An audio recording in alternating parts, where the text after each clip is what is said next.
دەیان هەزار گەشتیار لە 4 ڕۆژی جەژندا سەردانی ناوچە گەشتیارەکانی هەڵەبجەیان کردووە. بەردەوامیش داتاکانمانە گۆڕ بەردەوامی ژامارەکە لە بەرزبوونەوە ئەوە تا ئێستا ئێمە قسەیتیاکەین وە 4م ڕۆژی جەژنەوەتە لەماوەی ئەم 4 ڕۆژەی جەژنە ڕێژەکە نزیکە بێتەوە لە 100,000 گەشتیار کە سەردانی ناوچە گەشتاریەکانی سنووری پارێزگای هەڵەبجەیان کردووە. گەشتیارەکان لە تەواوی شارەکانی عێراقەوە هاتوون و دەڵێن زۆربەی ناوچە گەشتیارەکانی هەرێم چووین، بەڵام هاوینەوەرەکانی ئەم ناوچەیە جوانتر و سەرنجڕاکێشتر و فێنکترا.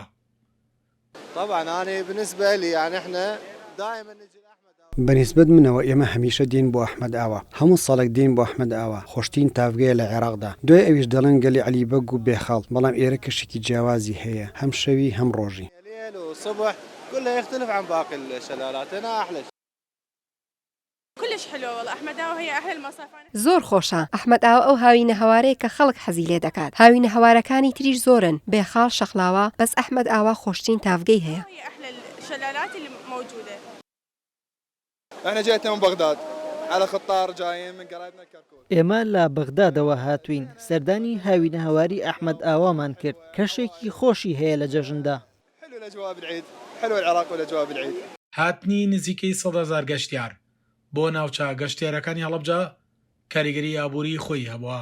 قەرە باڵغ بۆ لە جەژنەکانی تر زۆر بەڵام لە ڕووی فرۆشەوە باوەڕ ناکەم شتێکی وایە بێت، زیاتر بڵێن ڕێستۆرانتەکان ئەو شتانە تقریبان فرۆشیان باش بوو لەخوا بەزای، بەڵامی تر بە کاتیشە جاری وایە قەرباڵغیکە هەیە و بڵێن فرۆشێکی وانێ، بەڵام ڕۆژانی تریش وا هەیە یعنی قەرباڵغیەکی کەم هەیە، بەڵام لەخوا بەزاوی فرۆش زۆر. لە ڕۆژانی ڕابردووشدا گروپی کۆمپانیا گەشتیارەکانی ئەڵمانیا سەردانی هەڵەبجەیان کردووە. بڕیارە لە ماوەی داهاتوو ژمارەیە گەشتیاری ئەڵمانیش سەردانی ناوچە گەشتیاریەکانی هەڵەبجە بکەن. لەم ساڵدا کەرتی گەشت و گوزار گۆڕانکاری با ڕاستەی بوژانەوەی باش بەخۆیەوە بینیوە. سەڵاح جەمیل، کورسات نیوز، سەرچاوەی زەڵم لە هەورامان.